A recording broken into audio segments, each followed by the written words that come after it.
قل للكون وقل للخلق وللأزمان كم تهنأ وفؤادك يملأه القرآن قل لهموم الناس وأسئلة ورحمة الله وبركاته. إن الحمد لله نحمده ونستعينه ونستغفره ونؤمن به ونتوكل عليه ونعوذ بالله من شرور أنفسنا ومن سيئات أعمالنا من يهده الله فلا مضل له ومن يضلله فلا هادي له وأشهد أن لا إله إلا الله وأشهد أن محمدا عبده ورسوله أما بعد. அன்புள்ள சகோதரர்களே, பைபிளை பற்றி ஒரு சுருக்கமானதை இந்த நேரத்தில் ஞாபகம் ஊட்டலாம் என்று நினைக்கிறேன். எனக்கு முன்னால் பேசியவர் குர்ஆனை பற்றி ஒரு அறிமுகத்தை உங்களிடத்தில் தந்தார். அதே போன்று பைபிளை பற்றி அதில் என்ன சொல்லப்பட்டிருக்கிறது, ஈசா அலைஹிஸ்ஸலாம் என்று சொல்லக்கூடிய அந்த இறை தூதருக்கு வழங்கப்பட்ட அந்த இஞ்சில் தான் இன்று இருக்கக்கூடிய பைபிளா, பைபிளிலே ஏதாவது முரண்பாடுகள் உள்ளதா, இயேசு கிறிஸ்து இறைவனை பற்றி என்னவெல்லாம் சொல்லியிருக்கிறார்கள் என்பதை பற்றி இந்த குறைவான நேரத்திலே உங்களிடத்தில் ஞாபகம் ஊட்டுகிறேன். முதலாவதாக நீங்க பாத்தீங்க அப்படின்னு சொன்னா, பைபிள் என்கிற வார்த்தையே பைபிள்ல கிடையாது. பைபிள் என்கிற வார்த்தை கிரேக்க வார்த்தை, அதாவது பிப்லாஸ் அப்படின்னு சொல்லுவாங்க. இந்த வார்த்தையிலிருந்து எடுக்கப்பட்டது. இதற்கான மொழியர்த்தம் பார்த்தீங்க அப்படின்னு சொன்னீங்கன்னா, புத்தகத்திலிருந்து எடுக்கப்பட்ட புத்தகம் அப்படின்னு மொழிபெயர்ப்பாங்க. இல்லைன்னா ஆங்கிலத்தில் கலெக்ஷன் ஆஃப் புக்ஸ் அப்படின்னு சொல்லுவாங்க. ஆக பைபிளுங்கிற வார்த்தைக்கு முதல் அர்த்தமே புத்தகத்தில் இருந்து எடுக்கப்பட்ட புத்தகம். அப்ப இதிலிருந்தே முதல் அடிப்படையாக விளங்குது இது இறைவனுடைய வேதம் இல்லை என்பதற்கு அதனுடைய மொழி அர்த்தத்திலேயே முதலாவது. இரண்டாவது, இந்த பைபிள் ஒட்டுமொத்த உலகிற்கும் ஒரே பைபிளாகத்தான் இருக்குது அப்படின்னு சொல்லி பார்த்தோம் அப்படின்னா கிடையவே கிடையாது. பல வகையான பைபிள்கள், உதாரணத்திற்கு ரோமன் கத்தாலிக் என்று சொல்லக்கூடிய அந்த பிரிவினரிடத்தில் எடுத்துக்கொண்டால் 73 அதிகாரங்கள், இதே புரொட்டஸ்டன்ட் என்று சொல்லக்கூடிய மக்களிடத்தில் எடுத்து பார்த்தீங்கன்னா 66 அதிகாரங்கள். அப்படியே அவங்கவுங்க இன்னும் ஏகப்பட்ட பிரிவினை, ஜெகோவா விட்னஸ் என்று சொல்லக்கூடிய மக்கள், இன்னும் சிஎஸ்ஐ என்று சொல்லக்கூடிய மக்கள், இந்த மாதிரி நிறைய பேர் இருக்கிறாங்க. அவங்கவுங்களுக்கு ஏற்றாற் போல பைபிள் அதிகாரங்களை கூட்டி குறைத்திருக்கிறார்கள். இதற்கு வெளிப்படுத்தின சுவிசேஷம்னு சொல்லக்கூடிய கடைசி சுவிசேஷத்தை நீங்க எடுத்து பார்த்தீங்கன்னா தெரியும். அதிலே இயேசு கிறிஸ்து சொல்றதா வருது எப்படின்னா, எவன் ஒருவன் இந்த வேதத்திலே ஒரு வசனத்தை கூட்டுகிறானோ ஒரு வசனத்தை குறைக்கிறானோ அவன் இறைவனால் சபிக்கப்பட்டவன் போல அவன் என்கிறது போல அந்த வெளிப்படுத்தின சுவிசேஷத்துல வருது. அப்போ பைபிள்ல பல வகையான பைபிள் இருக்குதுங்கிறத உங்களுக்கு முதலாவதாக நான் தெளிவுபடுத்தியிருக்கேன். ரெண்டாவதாக மேலும் என்ன பார்க்கணும் அப்படின்னு சொன்னா, இந்த பைபிள்ல பொறுத்தவரைய ஏதேனும் முரண்பாடுகள் உள்ளதா அப்படின்னு சொல்லி பார்க்கணும். இன்னைக்கு மக்கள் வணங்கக்கூடிய இந்த திருத்துவத்தை பற்றி பைபிள்ல இருக்குதா அப்படின்னு சொல்லி பார்த்தோம்னா, நேரடி எந்த வசனமே திருத்துவத்தை சம்பந்தப்படுத்தின வசனம் கிடையாது. திருத்துவத்தை பற்றி பேசுவதற்கு மிக நீண்ட நேரம் வேணும். நான் இதை பத்தி ஏற்கனவே முன்னால் உள்ள வாரங்களில் விளங்கப்படுத்தியிருக்கிறேன். இப்போ பேசக்கூடியது எதன் முரண்பாடுகள் அப்படின்னு சொல்லி பார்த்தோம்னா, முன்னால் வாழ்ந்த நபிமார்களுடைய காலகட்டம் எல்லாமே மோஜிசான்ற அரபியில சொல்லுவாங்க, அற்புதங்களுடைய காலகட்டம். ஒரு மனிதர் அந்த மார்க்கத்தை ஏற்கணும் அப்படின்னு சொன்னா அந்த இறை தூதர் ஒரு அற்புதம் செஞ்சு காட்டுவாரு. பெரும்பாலும் தெரிஞ்சது எல்லாருக்கும், மூசா என்று சொல்லக்கூடிய அந்த இறை தூதர் கடல்ல கைத்தடியால் அடித்த போது கடல் 2ஆக பிளந்தது. இது ஒரு சம்பவம். இயேசு கிறிஸ்து உதாரணமா எடுத்துக்கிட்டோம் அப்படின்னு சொன்னா, இறந்தவர்களை உயிர்ப்பித்தார்கள், குருடர்களை குணப்படுத்தினாங்க. இதெல்லாம் இறைவனுடைய அனுமதி கொண்டு பண்ணாங்க. இதெல்லாம் உண்மையான தகவல். அப்படி இருக்கிற அந்த அற்புத காலம் அது. இப்போ உள்ள காலங்களை எடுத்து பார்த்தீங்கன்னா அந்த அற்புதம் செய்ய முடியாது. விஞ்ஞான பூர்வமான காலகட்டமா இருக்குது. அப்போ ஒரு இறைவேதம் நிச்சயமா விஞ்ஞானத்தை பத்தி பேசியிருக்கும். அந்த விஞ்ஞான வசனங்கள் எல்லாமே இன்னைக்குள்ள விஞ்ஞானத்தோட ஒத்து போகுதா அப்படின்னு பார்க்கணும். அந்த வகையில இப்போ நீங்க பாத்தீங்க அப்படின்னு சொன்னா, நான் பைபிள்ல இருந்து தொகுத்து ஒரு சில முரண்பாடுகளை எடுத்து வச்சிருக்கிறேன். ஏன்னா அழைப்பு பணி செய்வதற்கு மிக லேசா இருக்குங்கிற காரணத்தினால, முதலாவது இந்த பூமியை பற்றி என்ன பைபிள் சொல்கிறது என்கிறத பாருங்க. எபிரேயர் என்று சொல்லக்கூடிய அந்த அத்தியாயத்தின் 1வது அத்தியாயம் 10 to 11 வசனம், சங்கீதம் என்று சொல்லக்கூடிய அந்த அத்தியாயத்தில் 102வது அத்தியாயம் 25, 26 வசனம். இதுல என்ன அந்த வசனங்கள்லாம் சொல்லுது அப்படின்னு சொன்னா, இறைவன் வந்து பூமியை படைத்தாரு, இந்த பூமி அழியக்கூடியதாக இருக்கிறது என்று சொல்லுது. அதே பைபிள் தான் பின்னாடி மற்ற அதிகாரங்கள் எடுத்து பாருங்க. பிரசங்கி என்று சொல்லக்கூடிய 1வது அதிகாரம் 4வது வசனம், சங்கீதத்துல 78வது அதிகாரத்துல 9வது வசனம், இதை எடுத்து பாத்தீங்கன்னா அதுல எப்படி சொல்றதுன்னா, இறைவன் தான் பூமியை படைச்சாரு, ஆனால் அந்த பூமி என்றென்றும் நிலைத்தே இருக்கும், அது அழியவே அழியாதுங்க. முன்னாடி சொல்லப்பட்ட அதிகாரம் என்ன சொல்லுது? பூமியை இறைவன் படைத்தான், அது அழியும்னு சொல்லுது. பின்னாடி வரக்கூடிய அத்தியாயம் என்ன சொல்லுது? பூமி நிலைத்திருக்கும், அது அழியவே அழியாது என்று சொல்லுது. இது மட்டும் இல்லாம வானம் பூமியை பற்றி பேசும்போது எப்படி சொல்லுதுன்னா, நான் நேரம் சுருக்கிட்டு காரணத்தினால நான் அந்த ஆதாரத்தை வந்து சொல்லாம நான் உங்களுக்கு முதல்ல விளங்கப்படுத்துறேன். வானத்தை பத்தி சொல்லும் போது எப்படி சொல்லுதுன்னா, வானத்திற்கு தூண்கள் இருக்கிறதா பைபிள் பேசுது. பூமியை பத்தி சொல்லும் போது பூமிகளுக்கும் தூண்கள் இருக்குது அப்படிங்குது.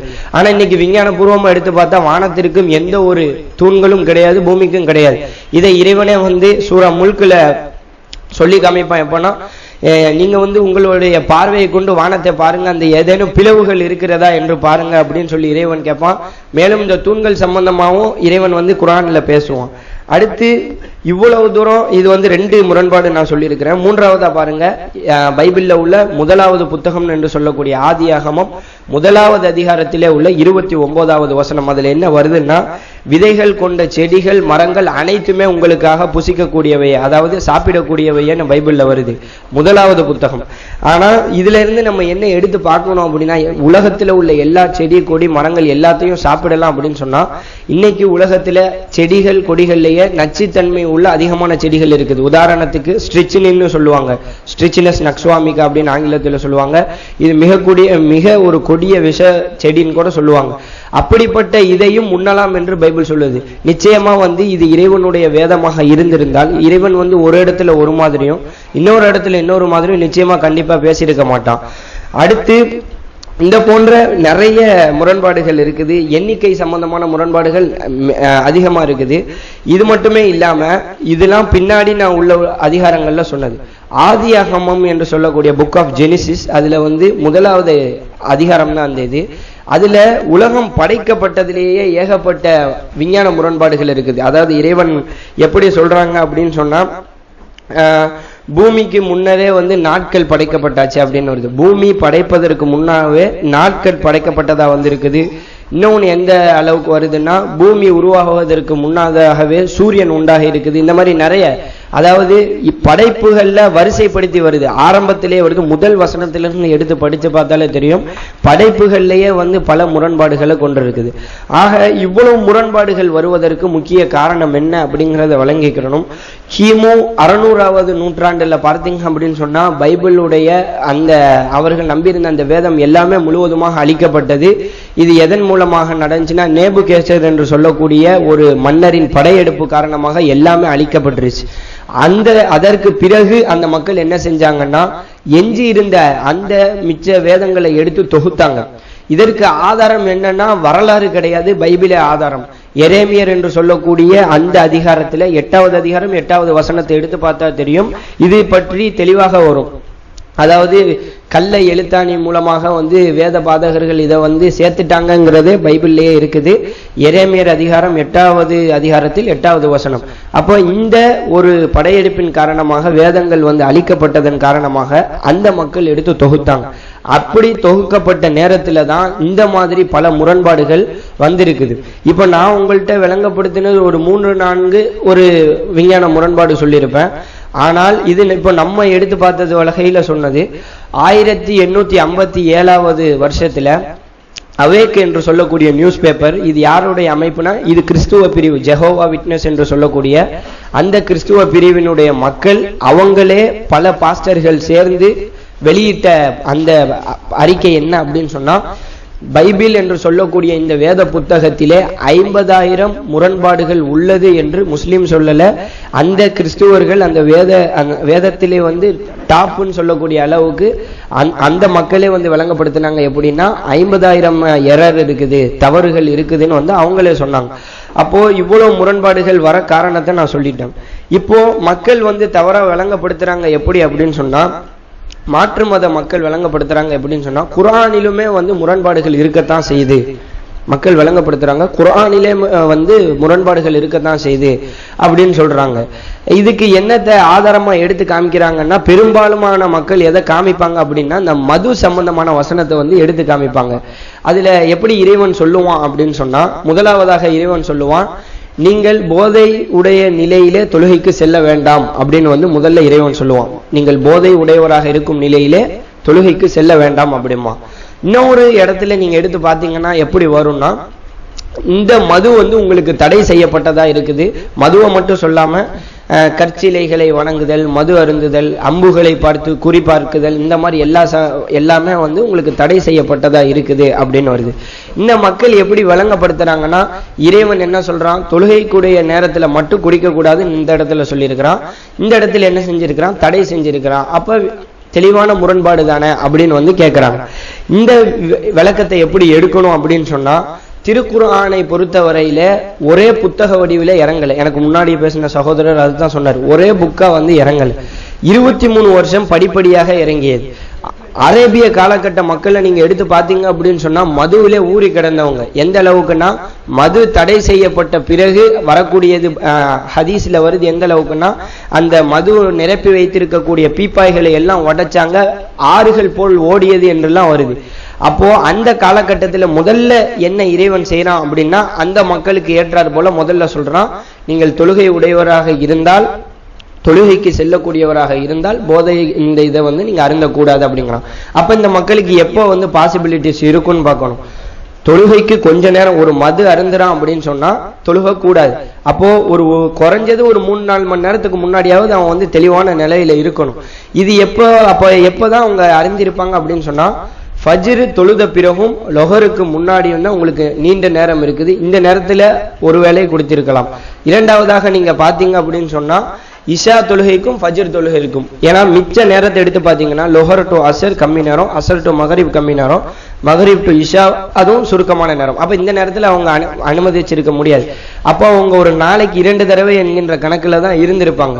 பிறகு அந்த மக்களை இறை தூதர்கிட்ட கேட்கிறாங்க, இந்த மதுவை பத்தி என்ன அப்படின்னு கேட்கும் போது இறைவன் அனுப்புறான், இந்த மது எப்படி தெரியுமா இருக்குது, இதுல வந்து பல கெட்டது இருக்குது, இதுல ஒரு சில நன்மைகளும் இருக்குது, விலகி கொள்ளுங்கள் அப்படிங்கிற சொல்ற மாதிரி ஒரு வசனம். மூன்றாவதாக பிற மக்கள் கேட்கும் போதுதான் இறைவன் என்ன செய்யறான் அப்படின்னு சொன்னா, இந்த மதுவை வந்து நான் வந்து உங்களிடத்திலே தடை செய்கிறேன் அப்படின்னு சொல்றான். இந்த வசனம் இறங்கிய போதுதான் தன் வாயிலே இருந்த மதுவை வந்து அந்த மக்கள் துப்பினார்கள் என்கின்ற செய்திலாம் வந்து வருது. அப்போ இந்த வசனத்தை இப்படி விளங்கணுமே தவிர, ஒரு வசனத்தை எடுத்து இது இப்படி சொல்லுது, 2வது வசனத்தை எடுத்து இது வந்து முரண்படுது அப்படிங்கிற மாதிரி சொல்ற வாதம் வந்து பகுத்தறிவுக்கே பிழையான வாதம். இது மட்டும் உங்களுக்கு குர்ஆனிலே முரண்பாடுன்னு என்று சொல்லக்கூடிய மக்கள் இதை ஆதாரமாக முதல்ல வச்சு பேசுவாங்க. அதனால இந்த ஒரே ஒரு செய்தியை மட்டும் நான் உங்களிடத்துல ஞாபகப்படுத்தி இருக்கிறேன். இன்ஷா அல்லாஹ் இந்த பைபிள் சம்பந்தமான முழு விவரத்தையும் வந்து நீங்க தெரிஞ்சுக்கணும் அப்படின்னா, உமர் ஃபாரூக் பாஸ்டர் விஜயன் வந்து அவங்க வந்து இப்போ ப்ரோக்ராம் முடிஞ்சதுக்கு அப்புறமும் உங்களுக்கு வகுப்பு எடுக்கிறாங்க. ஃப்ரீயா இருந்தீங்கன்னா அப்படி கலந்து கொள்ளுங்கள் இன்ஷா அல்லாஹ். அது என்று சொல்லி என்னுடைய உரையை நிறைவு செய்கிறேன். அகூலு கௌலி ஹாதா அஸ்தக்ஃபிருல்லாஹு லி வ லக்கும் வஸ்ஸலாமு அலைக்கும் வரஹ்மத்துல்லாஹி வ பரகாத்துஹு.